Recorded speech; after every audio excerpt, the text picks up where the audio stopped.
Coming up, I sit down with Bram Cohen, the founder and CEO of Chia Network. It's all about crypto next on Triangulation. Netcasts you love. From people you trust. This is Twit. This is Triangulation episode 406, recorded Friday, July 12th, 2019. Bram Cohen, Chia Network. This episode of Triangulation is brought to you by Capterra. Find the right tools to make an informed software decision for your business. Visit Capterra's free website at capterra.com/triangulation. And by ZipRecruiter. Hiring is challenging, but there's one place you can go where hiring is simple and smart. That place is ZipRecruiter, where growing businesses connect to qualified candidates. Try it for free at ziprecruiter.com/triangulation. Hello, everyone, and welcome to Triangulation. I'm Jason Howell. This is the show where I get the chance to sit down with people in the technology industry, often big names, people that have created technologies that you might even use on a daily basis. Joining me today, I'm super thrilled to welcome to the show Bram Cohen, founder, of course, and inventor of BitTorrent, but also more recently, in the last couple of years, founder and CEO of Chia Network. How are you doing, Bram? Yeah, I'm good. Good to be here. It's great to have you here. I should point out this is not your first time on Triangulation. Yeah, well, first time in a while. Yeah, first time in a while. It was back in 2012, February 16th. Anyone who wants to kind of go back in time and see a little bit more about your background with BitTorrent can do that. It's Triangulation number 40, February 16th, 2012. You were on with Leo Laporte and Tom Merritt to talk all about BitTorrent, which was your big thing at that point in time. And of course, things have shifted a little bit for you in the last couple of years. And I'm sure, your plans and preparation leading up to your shift into Chia started before that. But we're here to talk basically moving from one bit to another, essentially from BitTorrent to Bitcoin. What between the two kind of businesses, those two main technology businesses and efforts that you've spent the last 15 years of your life working on, what would you say is the common thread between those things, the things that really get you excited between those two? The common thread is their network protocol stuff. Yeah. So I'm an engineer, and that's my specialty. So. Yeah. And you're passionate about it. Yeah. And that's obvious with the work that you do. You have a brilliant mind for this stuff because, sometimes people take a look at these things. We take it for granted, right? Something like BitTorrent or even Bitcoin. We were kind of talking about this earlier with crypto. It's easy to take these things for granted merely because as an everyday kind of net user, someone online that hears about these things, we don't understand the mechanics that go on behind the scenes to make these hyper complex systems actually operate. You're creating those systems to a certain degree. That takes a certain kind of mind. Yeah. I love working on it. I love these challenging problems with real tangible results once you get something working. Yeah. And it's really a field which is young enough that you can come up with an idea. You can say, well, here's this analysis of how to think about this thing that really implies that this thing that hasn't done yet should be possible. And if I just do this engineering work, if I slog through all the work to get there, I'll really have something new. And that's what makes it so fabulous, that you can really manage to pull that off. Yeah, no kidding. Now, Chia, of course, last couple of years, we're going to talk all about the business itself and what you're hoping to do for crypto, and of course the green paper, or the white paper. I know you're calling it a green paper. Yeah. That was released a couple of days ago. Has Chia been more or less challenging than creating and nurturing what you did with BitTorrent back in the day? Chia is a much bigger piece of tech than BitTorrent. So BitTorrent, to get it up and running, took me, a year and a half working by myself. And Chia, we've been working on it for 2 years now with a whole team of people, and it's got a whole bunch of moving parts. And we have advisors who are pretty serious academic cryptographers who I've been working with. It's just a much bigger and more ambitious project in terms of what we're trying to pull off. Yeah. Yeah, ambitious is definitely one great way to describe this. It really kind of seems to, in my view, stem from this idea that, taking Bitcoin as one example, Bitcoin has a large ecological kind of toll on just managing Bitcoin behind the scenes. And Chia seems to aim to hope to address that a little bit, and it has kind of a green perspective. Yeah. So one of the goals of Chia is being much less wasteful, greener than Bitcoin is. That doesn't, in terms of Bitcoin's day-to-day functioning, that doesn't cause a problem for Bitcoin's running. It's gross and it's bad for the world, but it doesn't make Bitcoin run badly. Although related to it is Bitcoin's whole point is that it's decentralized, but it's not as decentralized as you'd really like it to be. So I came up with this whole grand plan for a new consensus algorithm that's much greener and more decentralized than the one in Bitcoin is. And that's using space versus it's using computing space power in order to So Bitcoin is based off this wonderful, horrible idea. Bitcoin is a secure distributed database. Now, that sounds like an oxymoron. How can you have a secure distributed database? How can it be that if everyone just leaves and totally new people come in, the database continues moving forward without interruption? Because don't you need like a quorum of people in order to keep doing things? And the idea in Bitcoin is that you have this blockchain that it requires actual computational work to create. So you have the technical term is dead beefs, but you have in order to make something that looks like a blockchain, there's work. The actual electricity, basically when you have a Bitcoin mining operation, all those computers burning all that electricity, they're not actually doing anything. Most of what they're doing accomplishes nothing. What they are doing is they're printing lottery tickets. Right. Once in a while, one of them prints a winning lottery ticket. Like once every couple of minutes, somewhere on planet Earth, one of these machines prints a winning lottery ticket, and then everything moves forward. What this accomplishes is that if you and I are just reading this database and we get into an argument about what is the current state of the database, we can resolve this argument just by looking at the weight of our blockchains, and whichever one had more blood, sweat, and tears go into its creation is the winner. And this allows for very rapid, very reliable consensus on what the current state of this database is. And this is a really amazing idea. It really accomplishes this seemingly impossible task of making a secure distributed database. Now, it has a replication strategy of everything goes everywhere.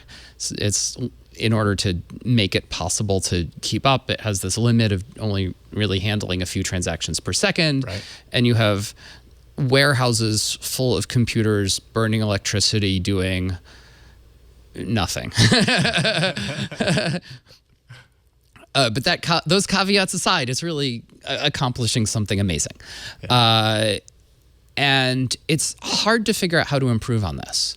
And people go, well, we'll just use a different mining algorithm, just a different way of printing lottery tickets. But those all kind of wind up being the same. When you mess with it, what winds up happening is the way you mine Bitcoin, the way you mine any cryptocurrency that's truly distributed, that really does have a blockchain, that boils down to you manufacture custom hardware for doing your mining, and then you burn electricity with that custom hardware to do your mining. And that's what it all boils down to. And you can, if you're really clever, you can mess with the balance between the electricity and the cost of the hardware. You can make the costs of doing the design and fabrication of the hardware more or less. And usually people try and make it more, and that turns out to be a bad idea, because that's also a source of centralization. You don't want it to be that someone who spends a ridiculous budget on designing better hardware now has much better hardware than anybody else, and if anyone else wants to compete, they have to sink so much money into it, no one's going to do it, and then you only have one vendor of the hardware. But almost no matter how you play games with this, you're going to have waste directly in proportion to the amount of rewards that are being handed out by the system for doing this mining. And that's very hard to get away from, because you do fundamentally have some resources getting consumed in order to move the blockchain forward. And if you don't, then you can't have consensus come out of it. And if you want to get around this, threading the needle on this, what you need to do to avoid it is like, well, let's find some resource that people have already wasted money on, that people have over-provisioned, and make it so that people can utilize that at no additional cost in order to do the mining, or the equivalent of mining operation. And actually, Satoshi, who created Bitcoin, he thought, or at least hoped, that Bitcoin would kind of be like this, that the cost of Bitcoin mining would mostly be the sunk cost of having bought CPUs, and that the cost of electricity would be relatively small by comparison. Now, it hasn't worked out that way at all. No. Custom CPUs are like orders of magnitude better at mining than general purpose ones are, or custom chips are orders of magnitude better at mining than general purpose CPUs are. And there was a time when no. As soon as there was any custom hardware at all, it obliterated the general purpose CPUs. It kind of eliminated that option. Yeah. And then the costs of the electricity are huge as well. So you have these two big sources of centralization around who it is that's manufacturing the hardware and where the cheap power is. And so Bitcoin, a handful of entities could hijack all of Bitcoin if they wanted to. Right. And that's not a good thing. So in terms of like, where's the loophole here? How can we, I mean, this is all like loopholes and loopholes. It's right. Like, well, you can't have a secure distributed database, but there's this loophole. If you do this one thing involving computational complexity, it's like, then we want to make it less wasteful. So let's find the loophole and the loophole to a lot of threading the needle here. But it turns out there's one resource that kind of works, which is storage capacity, right? Unlike CPUs, storage is all the same thing. Bits are bits. There's no, like, there aren't hard drives that are specialized for different things. A smarter hard drive or whatever. Yeah, you have space, and on that space you can store bits of data. Yeah, and that's it. Yeah, that's all you got. Right. So if you can figure out a way of some algorithm for proving that you've used space with where you can prove the amount of space that you've used, and it doesn't require really much of any electricity to do that, and can do that with very low latency, because you can always do it with high latency because you can regenerate your work, right? Sure. Then maybe you can do something here. And so this is called proof of space as a general concept, and a few people have worked on it. There was an academic project called Spacemint, which actually the advisor on that is a really important advisor to my company. He's my co-author on our green paper. And there's a lot of just like very technical problems with getting this to work right. You have this problem that you didn't make it cost anything to, you intentionally made it not cost anything to do these lookups. So now you have these just grinding attacks. Someone can go, oh, well, I'm just going to generate 10,000 versions of the history and pick the one that works out best for me. And now you're back to someone with more CPU being able to get ahead. You need to have a system where not only don't you need CPU to farm it, but you can't use CPU to farm it. And you know, people are clever and CPUs can do a lot of things. So it's a question of how do you stop people from doing that. So people will always be looking for the way to take advantage of that too. Yeah. So So you might have it figured out at one point. At another point, all right. So, might come but there around are with a there better are system. real computer science things you can do. So I came up with this grand scheme of let's mix together proofs of space and proofs of time. Right, because the proof of space can look stuff up at low latency, and the way you show that it was done at low latency is you pair it with a proof of time that comes after. So the combination of those needs to take a while, but it's not using up a lot of electricity. It's kind of like instead of everyone in parallel burning electricity until they come up with a winning lottery ticket, everyone looks up in advance using the proof of space who's going to win in the end. And then, Right. And then you sit around waiting for the proof of time to be done on that one. Sure. And then that tells you the next block and you move forward from there. So there's a lot of much more subtle technical things there. And the green paper that we just released is really all about this. It's like, how do you take proof of space and make a secure Nakamoto consensus out of it? And the whole thing there is about, well, you're going to have proof of space and add in proofs of time, or verifiable delay functions is the technical term for them. And here are the types of attacks you can have. Here's how you stitch everything together and how you do work difficulty resets and all that kind of stuff. And it makes reference to these other two very mathematical primitives you need at this point, which are the proofs of space and the proofs of time. Mm-hmm. And so our green paper is actually quite accessible, and it's kind of a fun, it has fun math in it. It's like an accessible thing you can work your way through, and really motivates everything. Mm-hmm. Where our other materials are on the proofs of space and time themselves. So we've had our VDFs out for a while now. We just finished our second VDF implementation competition. Right. And we gave out over $100,000 in the first one. We're going to give out $100,000 for the second one as well. Not quite announcing the winners of that one yet.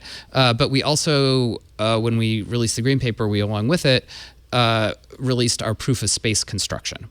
That one's, which is based off some pretty serious computer science research in a paper that was in Asia Crypt that me and Christopher are co-authors on, and the actual construction has a lot of the details that you need just beyond the core idea really fleshed out in it. And we're doing another implementation competition for that one, which is another $100,000 in prizes. So I encourage everyone to please come look at this, especially if you're a programmer and you think you're smart. That's open to the public, and the winners will be selected just by whoever's implementation runs best on our benchmark hardware. So really very fair competition. But those two primitives have a lot of like very, very technical stuff hidden behind them. But in the green paper, it just says, well, we'll just assume that those are done. Just treat them as black boxes. And then these other projects on these other things. Sure. Yeah. So when you take the paradigm of BitTorrent and you take CPU, throwing just a bunch of highly specific and directed CPUs at this particular purpose.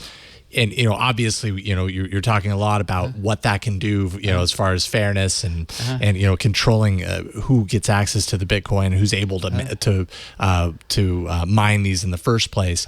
Then you talk about the proof of space, where it's using hard drive space largely.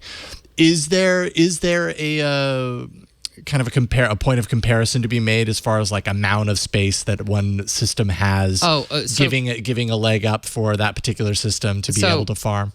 So here's how it works. The amount of rewards you get for farming are exactly in proportion to the amount of space you dedicate towards this process.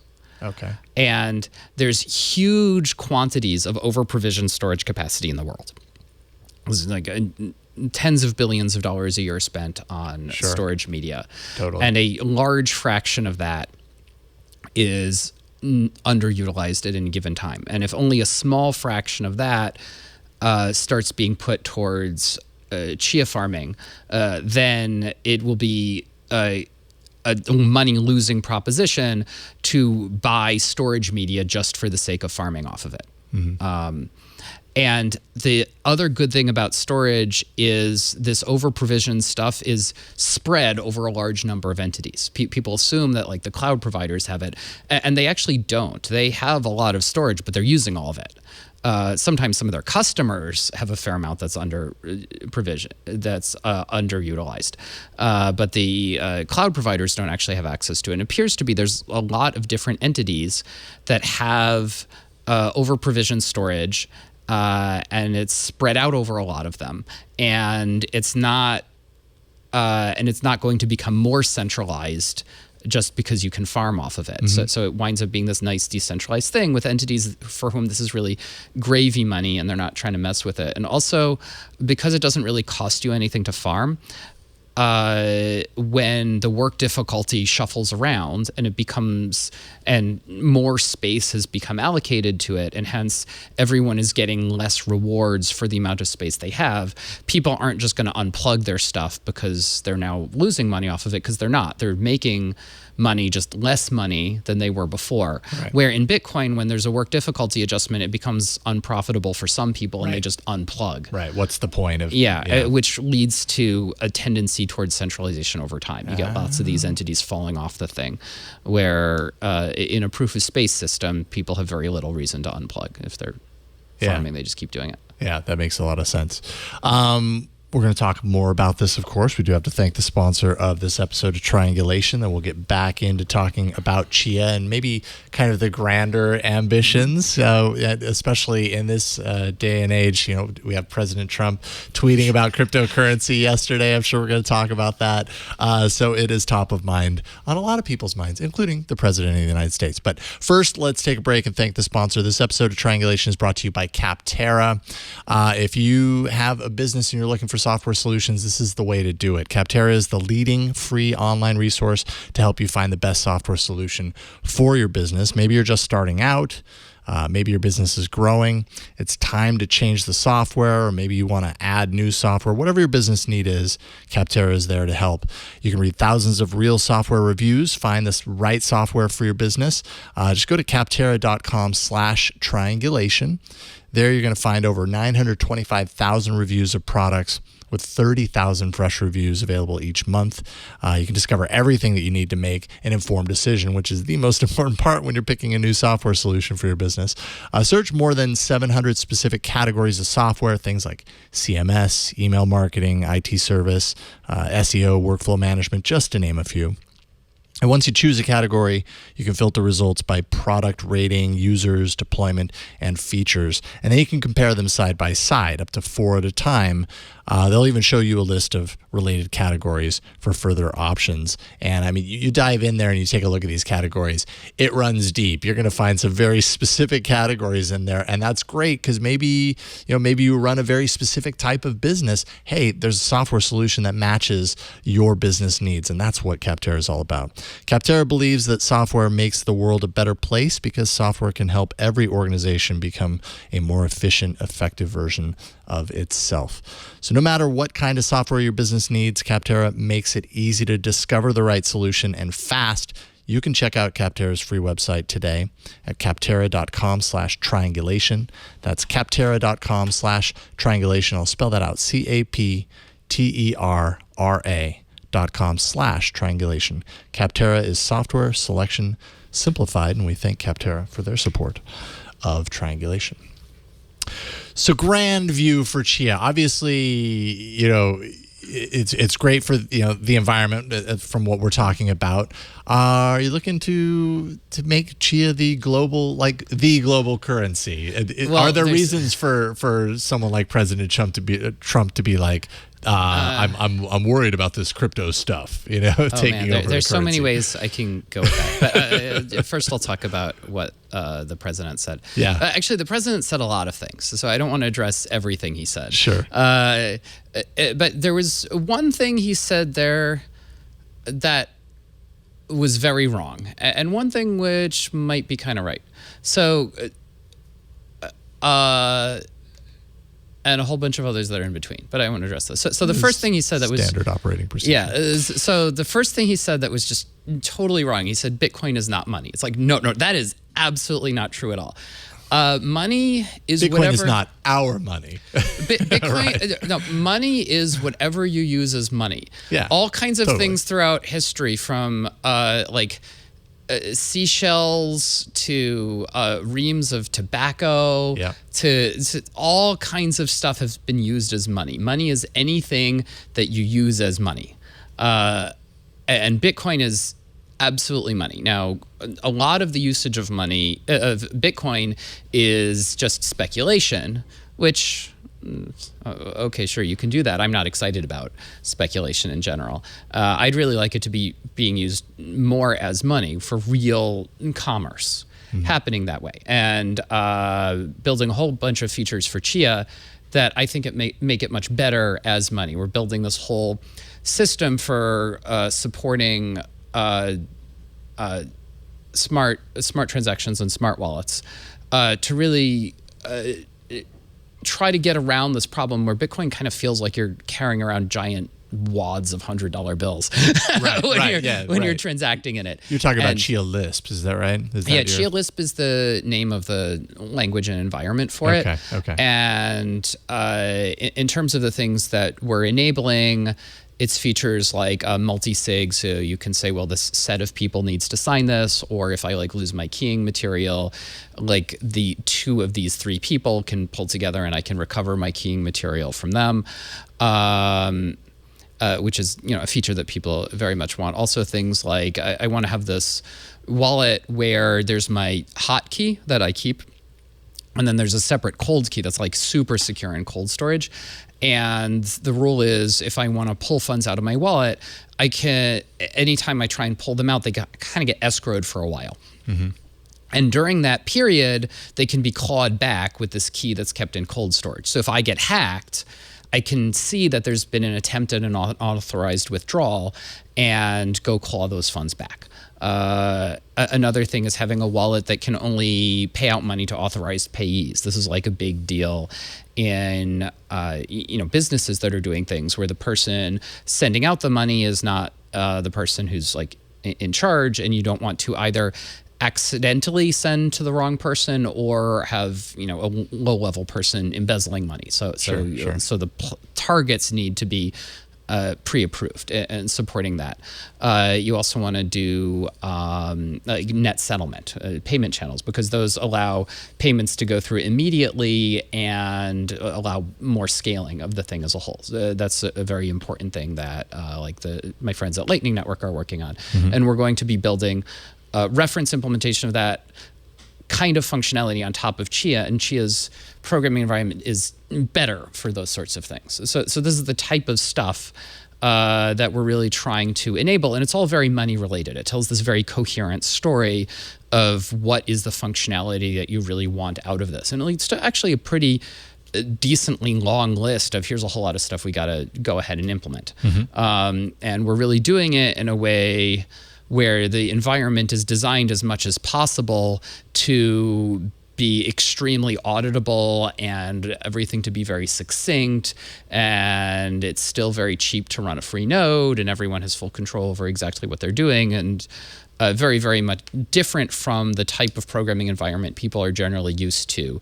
And which has caused a whole lot of disasters in distributed apps in the past where they turn out to be buggy and they brick the whole thing, and mm-hmm. Stuff like that. So this is the opposite general design philosophy of that. It does make it so your standard issue web developer is not going to be able to write these things. Because everything is auditable and confidence inspiring, it kind of forces you to do all the work of auditing it just to even get it working in the first place. Absolutely. We have a prototype now of Chia Lisp and the environment for it, and we're working on implementing smart transactions. In a few months, we'll have a really fun thing for people to play with that, but that's not there yet. Still very much working on, although a lot of work has been put into that already. But getting back to what the president said, the thing he said that might be right is he said that what Facebook is working on is banking.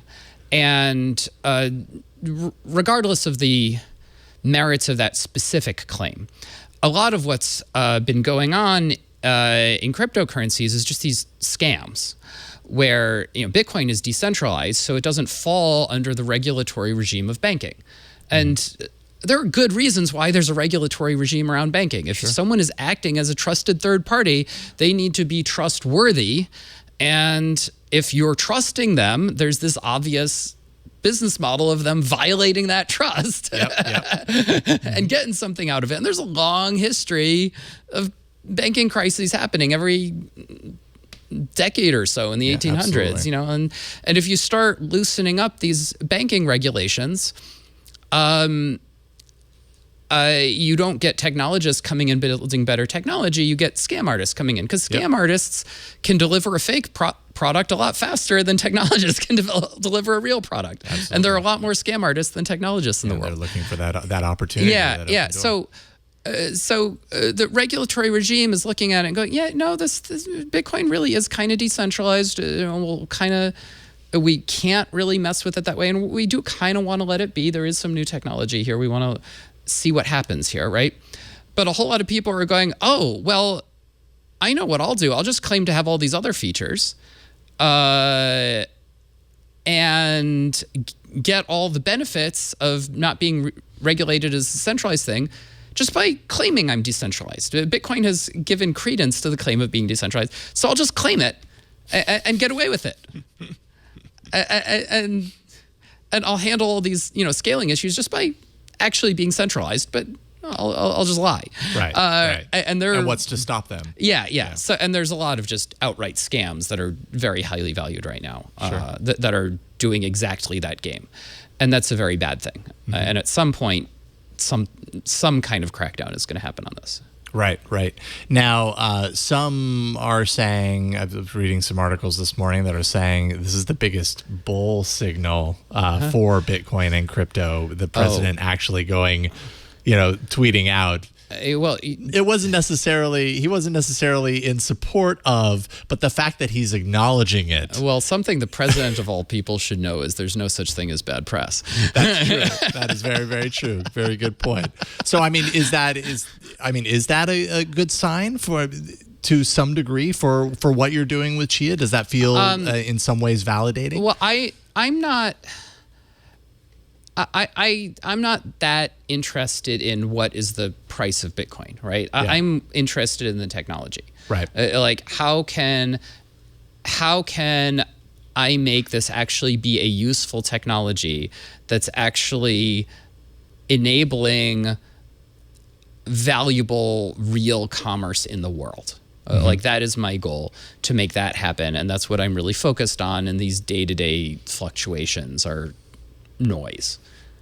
Right. You're really focused on the technology behind it. One of the questions I had was how you convince people to, make some sort of a switch from Bitcoin to Chia. Is that just something that you don't concern yourself with? No. That's something I very much think about. Like, how is what I'm doing better? And the ways what I'm doing is better is it's more decentralized, and the amount of centralization in Bitcoin hasn't caused a huge problem to date, but is legit scary and has caused big problems with adding upgrades to the system in the past.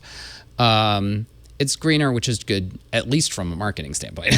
Very good. Right now especially. And also just from a functionality standpoint, it's not there yet. It probably won't be really, really there until sometime after launch, but have a functioning ecosystem of services and functionality around the base underlying thing, which make it much more confidence inspiring than using Bitcoin. So you can do your own custody and it's not terrifying. And that kind of stuff. And then we're also going to be, just as a company, directly trying to foster usage of it, like create liquidity, possibly loan out Chia to the world, possibly invest in people building in these like higher layer support things happening on top of it, really make a functioning ecosystem of the whole thing. So it's really all about having better functionality, better security, and liquidity. Yeah, so you mentioned liquidity. That was something that I was kind of focusing a little bit on leading up to today. What about the lack of liquidity over time? Bitcoin will probably hit a point where mining, like you said, will make no sense at a certain point that happens, right? So how does the rate of farming reward differ with Chia in that regard? That's actually kind of a simple question with a simple answer. So in Bitcoin, there's actually this very scary thing where there's just a schedule of mining rewards in Bitcoin. So Satoshi had this great plan, and this is all a big experiment, and they were planning out way in advance and guessing, right? But Bitcoin has a reward schedule. The mining rewards are denominated in Bitcoin because that's the only thing Bitcoin can reward anyone with is the actual tokens themselves. And the amount of those go down exponentially over time. They fall in half every 4 years. In practice, it's a bit less than 4 years, but they're halving over time. So when you're talking, decades in the future, have already been several halvings, although the price of Bitcoin has gone up a lot. Sure. Although I am glad those halvings have happened because it's lessened the amount of burning of electricity doing nothing that's happened. But as those halvings continue, you get to a point where the rewards are so low that people aren't going to be doing very much investment in mining, which is going to mean that it may become quite practical and profitable for someone to do a reorg attack where they just redo the work of the blockchain over the last whatever amount of time and take away and succeed with a double spend where, you and I trade something. I send you Bitcoin, you send me a wire for dollars, and then I just reorg the Bitcoin blockchain, and now I still have the funds that I had sent to you before because I undid that transaction. I put back in a new one that was my own here, and I keep the wire that you sent to me, right? Like that type of attack becomes much, much more practical as these rewards go down. Now, there's a plan here, which is there are transaction fees. When people put a transaction in Bitcoin, they have to pay some amount for that. Sure. The amount of those fees are entirely dependent on supply and demand, and they vary massively over the course of the day. What's been happening lately is that there are meaningful transaction fees on the order of up to several dollars during the day. And at night, they go down to nothing. It's essentially free. So if you're willing to wait overnight for your transaction to go through, you don't really have to pay anything for the transaction fee on it. But if, and this is a big if transaction fees go up enough and they're stably up, right? So if you have this cycle where they cost something during the day and then nothing overnight, then you wind up getting into these patterns where the miners just turn off overnight, and then that last hour or two of the day gets reorged instead of there being mining happening, and then people stop doing it in the first place, and everything goes bad. But if transaction fees go up a lot and get smoothed out over time, so they're kind of even keel and not this massive day-night spike, then this system might continue to function pretty well. Then you get into this other problem, which is that actually Bitcoin mining pools stop working at that point, because then people can start playing games where you can that gets complicated. So there are these attempts to make it so that when you have a pool, it's actually the miners rather than the pool who actually make the block. But if all the rewards are coming from transaction fees instead of coming from fixed block rewards, then the pool has no way of seizing any money, because if it just tries to seize all the transaction fees, you have this problem that there are ways that people can kind of pay the individual miner who's actually going to make the block under the table by making an anyone can spend output, and then the miner just pays it to themselves. So a lot of bad things can happen here in the future as these halvings continue over time. So for Chia, we're avoiding this by just not doing that. So in Chia, there are a few halvings because we're preparing for the value of Chia going up over time. Sure. But the rewards do go down, but then they stop. They just like fall in half a few times, like 3 times, and then they just stop, and it's just these trailing emissions. It's just the exact same amount of rewards until like the end of time. And since there's no like electricity burn and being induced by this, Right. I feel fine about having it work this way. Yeah. Okay. That makes sense. And Now- this is all decades in the future kind of Right. issue. Yes. I like that you have the very, very long Yeah. view on this. That's important, especially, you know, if this becomes a major Yeah. global, you know, currency, let's say.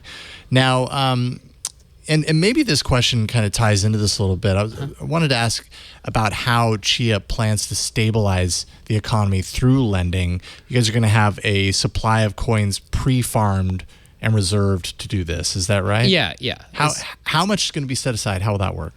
We're going to have a big chunk, the exact amount TBD, pre-farmed for the whole thing. And the plan, the long-term plan for the company is, instead of just selling the tokens over time, which tends to, when you do it that way, the tokens tend to go to people who are just holding it, and it tends to depress the price of it, because you're diluting the amount that's in circulation, right? And we'd rather not depress the price and create better liquidity. And so there's this vague plan, details all TBD, to lend out our pre-farm as an ongoing business model. So making loans in Chia which have to be returned in Chia.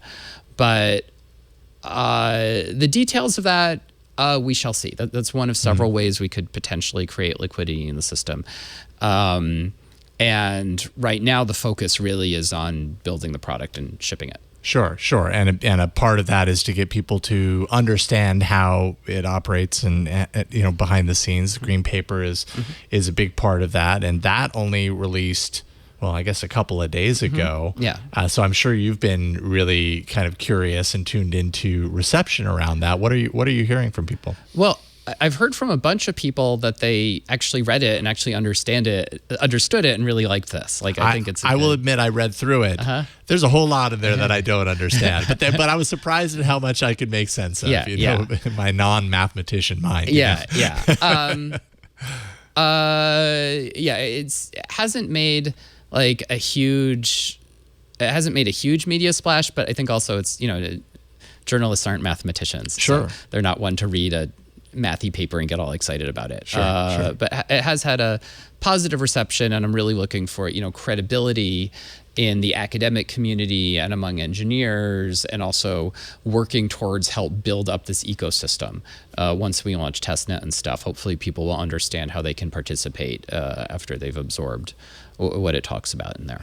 Yeah. And just how about with Chia in general? Do you feel like the coverage, the media coverage that you're getting, there's a sense of understanding there? Or I think with crypto, it's easy to think that we understand it, but then you get into the weeds. Like, I know, at least for myself, then I get into the weeds. I'm like, I'm amazed at how much I actually don't know about the details behind crypto. You know, how is it being portrayed as a business right now, do you think? Well, you know, I think we have, you know, mostly positive coverage. Yeah.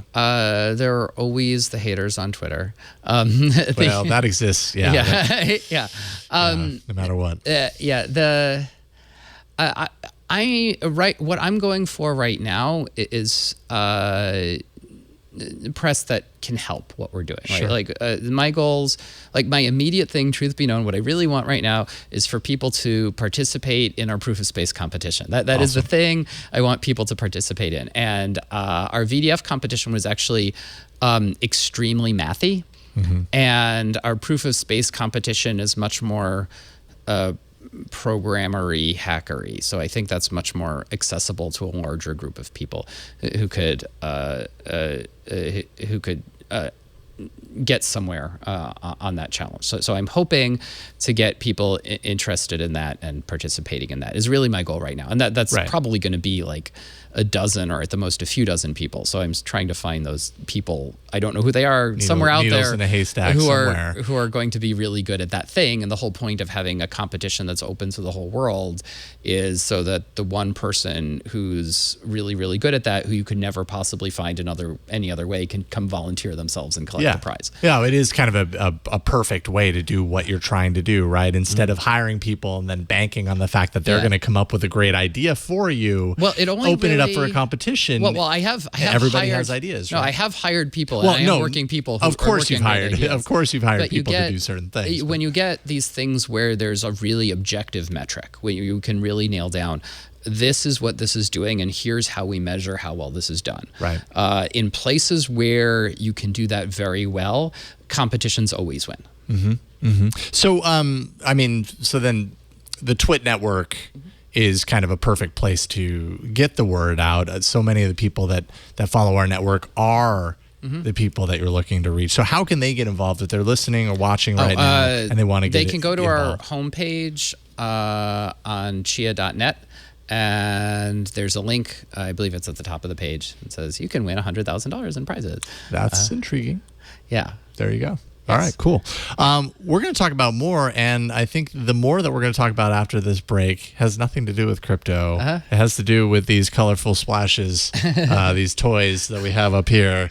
Puzzles, because Bram, you create puzzles. Yeah, you invent puzzles. Super interested to talk about that. So let's save that for after the break. This episode of Triangulation is brought to you by ZipRecruiter. Hiring used to be hard. Hiring can be so difficult, but that's just because, especially nowadays on the internet, if you're hiring on the internet, there's so many different places you can go to do this. And how do you get the information to the right people? We're talking about finding the needle in the haystack a few minutes ago. Multiple job sites, stacks of resumes, a confusing review process. But today, hiring can be easy, and you only have to go to one place to get it done. That place is ziprecruiter.com/triangulation.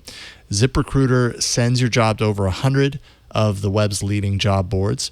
But that's not all. They don't stop there. With their powerful matching technology, ZipRecruiter actually scans thousands of resumes to find people with the right experience and invite them to apply for your job. As applications come in, ZipRecruiter analyzes each one and then spotlights the top candidates so you never miss a great match. ZipRecruiter is so effective, in fact, that 4 out of 5 of employers who post on ZipRecruiter get a quality candidate through the site within the first day.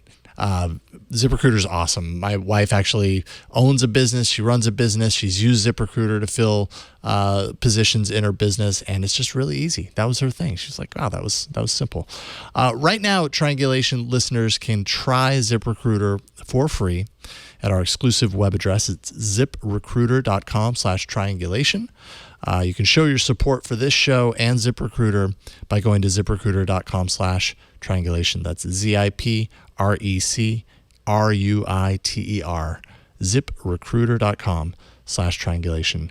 And we thank them for their support. ZipRecruiter is the smartest way to hire. All right, so puzzle making.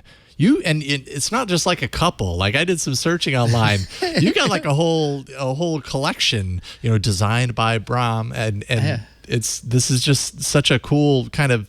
I have to imagine this is a cool way to kind of take the pressure off of what can be a very weighty topic. Be it BitTorrent or recently Chia and crypto networks and all this kind of stuff.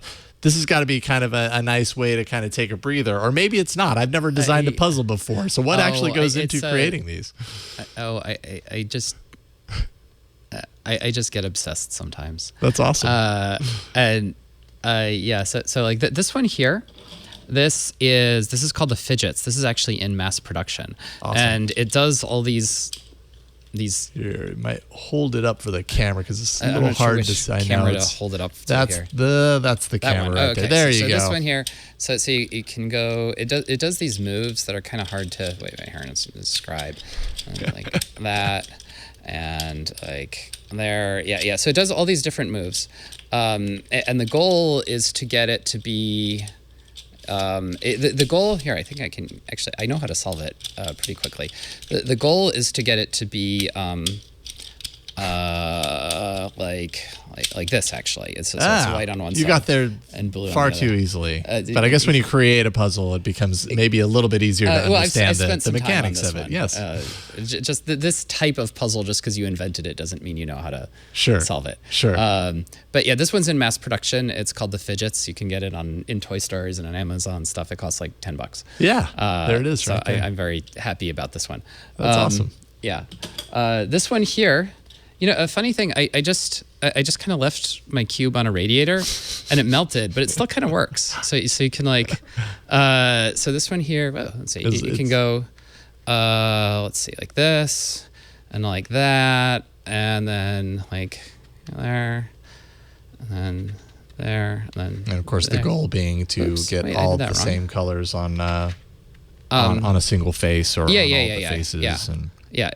But this one has a lot of geometric kind of slanting going on that kind of takes. It took me, so it didn't actually sit on a radiator, but yeah, no, this one, it took me a long time to figure out the geometry of it. Yeah, I would imagine I so. actually didn't know if it would be possible to actually scramble it. I hoped it would before it was made, but I wasn't sure, and it turns out it is. I got it to this state from the starting state, and obviously it's very scrambled. But my good friend who I collaborate with often, Oscar Van Deventer, actually made it after I figured out the geometry. This one is not in mass production. I'm hoping it will be someday. If people, I don't know, start a campaign for someone to make that, might get somewhere. Sure. Well, and I mean, I noticed a number of puzzles: Cast Galaxy, Gear Cube, Gear Shift, Cast Marble, Cast Cake. Yeah. I mean, these are the ones in mass production. Yeah, those are the ones that I found for actually for sale online. Let alone, I know that you have some concepts that you can go onto like Shapeways and stuff. And yeah.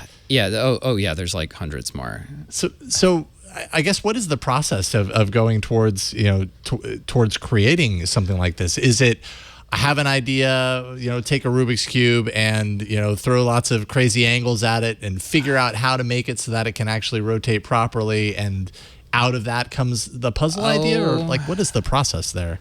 Oh man, there's so many different things. I'd say the biggest thing actually is to just see what's out there. Just like try every puzzle other people have made, every idea that they have. Just read through all of them. Don't have this idea that all of your own ideas must be 100% out of whole cloth. See what's out there and work with it. And then I just have these ideas in my brain of what I'd like to accomplish and do, and sometimes there's like a way I want something to move, and sometimes there's a mechanical idea, and sometimes there's a puzzle idea that I have.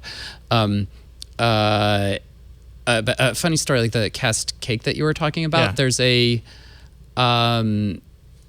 prototypes were made on my friend's 3D printer, and it is inspired by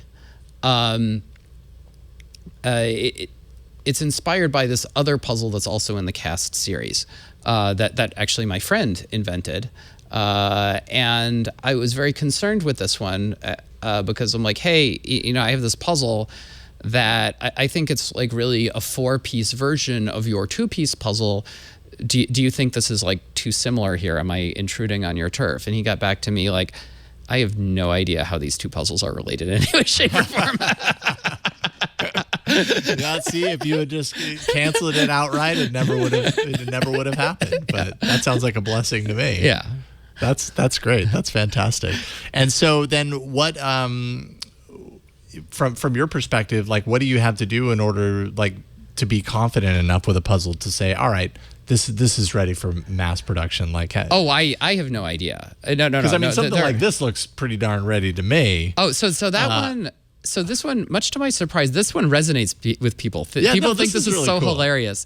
Where's the? There we go. I don't decide what goes into mass production. The people who produce stuff decide what goes into mass production, and they have way better taste than I do about what works. So I just show them everything and ask them, hey, do you think you might want to do this? So I don't know. So they haven't really taken a good hard look at this one yet. I'm just trying to find the lines that I know I can rotate. And it's actually hard if you get this one in the starting state, it's hard to even figure out how to scramble it. Yeah. Like the first thing is to figure out how to scramble it at all. Right. And not just undo what you just did. I know. I can't get back to square one. Yeah. And this one also is this one has a bunch of different types of pieces in it. So it would likely be relatively expensive to produce, except people have produced some things that look like they should be extremely expensive lately. So this is really crazy. This yeah. is hurting my brain, actually. So then you must do a lot of puzzles that you haven't created. What does any come to mind as like the most challenging puzzle you've ever you ever tried to solve? Oh, well, there's so many different dimensions on it, right? So you can have what you don't want for a puzzle is for it to merely be hard. Yeah. Like a puzzle can just be like, it can just be like cryptography. Sure. That you just have to brute force it for a certain amount of time until you find it, but there's no rhyme or reason. It's just like a jigsaw puzzle, right? Well, the jigsaws have some tricks you can do, but if it's impossible with no intrigue, someone's going to give up before they ever get started. If it's merely just like keep trying all possibilities until you've ground through them and it magically works right at that one point and there's no insight to be had, that's a hard puzzle, but it's not a good puzzle. Yeah. And what you really want is something that has some real insight to it and is really interesting and really teaches. You want it to be something that most people can figure out eventually and really teaches something that they feel like they've gained something and become smarter in the process of working through this. Sure. So then to that end, what's one of your favorite puzzles? One of my favorite puzzles. Yeah. One of the ones that you felt particularly like accomplished solving and it was worth it. I solved the Rubik's Cube on my own when I was 12 years old. Okay. And that took me a while. And I came up with this solution that's in many ways horrible, but it's like interesting, the approach that I took. And so I really should write up what I came up with as a kid solution to the Rubik's Cube. Sure. Because it's a different approach. So I think I think that one's really fun. Yeah. There's something. It's a classic. Yeah, there's actually one that I'm really interested in from a mathematical standpoint. Yeah. That I actually just sent to a YouTuber who goes by Mythologer, and I'm curious to see what he does with it. Nice. So if he's going to do something with it, where can people go and check out his feed? What's his YouTube name? Mythologer. But he doesn't. He knows I'm sending him something, and he doesn't know what it is yet. Okay. So all right. We'll see. I want to guilt him into like actually responding to this now. Yes. Okay. We'll see. And we're putting it out there, so it's a little bit of extra pressure. I'm very curious to see what he can come up with. So. Kind of final thoughts here as we're kind of hitting the end of this chat. And thank you, by the way. This has been super fascinating. I love everything that's happening in the world of crypto is so fascinating. As much as it can be challenging to understand, it's equally fascinating because it really does feel like the future. And so I appreciate your vision on this. It's all pretty early, obviously, definitely very early for Chia. Well, the whole cryptocurrency space is one big experiment. Absolutely. What would you say is your grandest vision, your biggest hope for Chia? Oh, my biggest hope is that people use it. It's like, you want to get people actually doing things with it.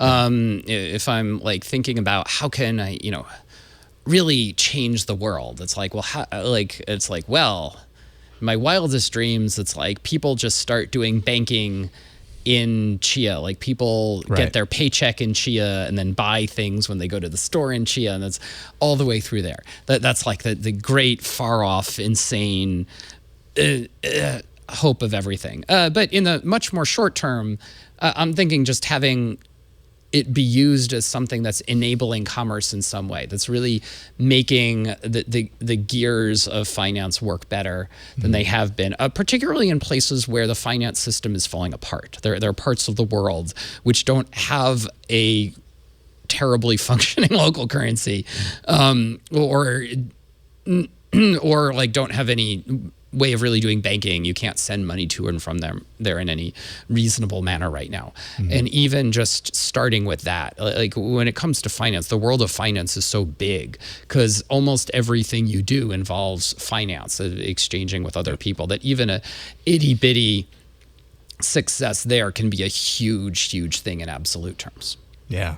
Well, when you're talking about changing the world, starting with finance is ambitious, but that's a pretty good place to start, and you have the potential to really like completely rewrite things, and that's really exciting. Yeah. Well, right now, from a technical standpoint, the grand ambition is we are not starting with an existing code base. Like everything we at Chia are doing is being written from scratch. I kind of wanted to start with an existing code base, but there was so much stuff I wanted to change that it was just way easier to start over from scratch. And that's resulted in there being a lot of work, but we're well underway with all of that. Sure. Right on. Well, best of luck with everything with Chia, Bram Cohen. Chia, is it Chia or where should people go online to read up more about Chia? chia.net. .net. Cool. Bram, thank you so much for coming in. This was a pleasure. It was my honor to get the chance to meet you and talk with you. Thank you. Appreciate it. We do this show every Friday, starting at 11:30 a.m. Pacific, 2:30 p.m. Eastern time. You can go to twit.tv/live if you want to watch us record it live. Of course, most people get it because they subscribe to the show as a podcast. You can find all the information that you need to know by going to twit.tv/triangulation or twit.tv/TRI. There you're going to find all the episodes that we've recorded, all 406 of them, a whole lot of interviews, including the interview I mentioned earlier with Bram from 2012. Definitely go back in time and check that out as well, and you'll get another hour with Bram. I'm Jason Howell. Thanks to everyone who helps us do this show. Thanks to Jeff. Thanks to Anthony, and thanks to you guys for watching. We'll see you next week on Triangulation. Bye, everybody.